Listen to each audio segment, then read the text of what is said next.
Амин. Альхамдулиллахи раббил аламин. Ва лиқат муттақин ва салату ва салам аля расулиллах. Амма бад. Я раббил аламин. Ушул күнгө жеткен Кудайга шүгүрлөр айтабыз. Эл жерибизде тынчтык болсун. Үйүндө ооруканада ооруп жаткандар Кудайым ден соолук шифа берсин. Аллахым Кыргызстаныбыздын байрагын бийик кыл.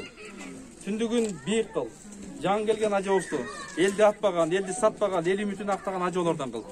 Я раббил аламин. Пендечилик кылып, колдон, буттан, көздөн, сөздөн кеткен ката күнлөрүбүз бар. Кереметтүү айдын урматы менен кечир. Аллахым алтынмын, асылмын, жаңмын, уул кыздарыбыз өсүп келатат. Илим менен, билим менен, техника менен өскөн, Кыргызстандын байрагын көтөргөн, келечек, кең келечек бер. Аллахым ушул жерде алыстан жакындан келген биздин ата-энелерибиздин дуаларын кабыл кыл. Аллахым бул дүйнөдөн өтүп кеткен устаздарыбыз, алымдарыбыз, жарандарыбыз, кошуналарыбыз, ата тегибиз бар, алардын жаткан жерин бейиштин гүл бакчаларынан кыл. Пайгамбар шафаатын өзүң насип кыл. Аллахым бизди кадыртын тосуучулардан кыл. Куран жаттоочулардан кыл. Куранга амал кылуучулардан кыл.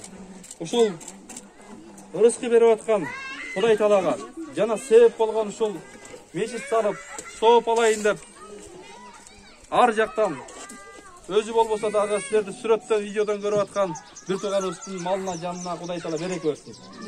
Аллахым биздин орозолорубузду 100% кабыл кыл. Пайгамбарыбыз айткандай, орозо кармагандар үчүн эки чоң сүйүнүч бар дейт. Биринчиси ооз ачкан учурда, экинчиси ошо орозо кармагандар Раян аттуу бейишке эшиктен кирип, бейиште Аллах Таала жүзүн көрүүгө насип кыл. Аллахым биздей күнөөкөр пенделердин кечиргенди жакшы көрөсүң. Я раббил аламин, зулум көрүп жаткандарга өзүң жардам бер.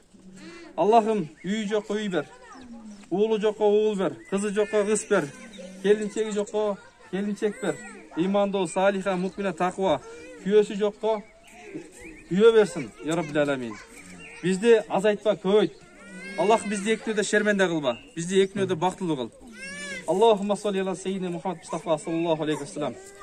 Я раббил аламин. Апалардан, аксакалдардан ким дуа кылып коет? Келиңиздер.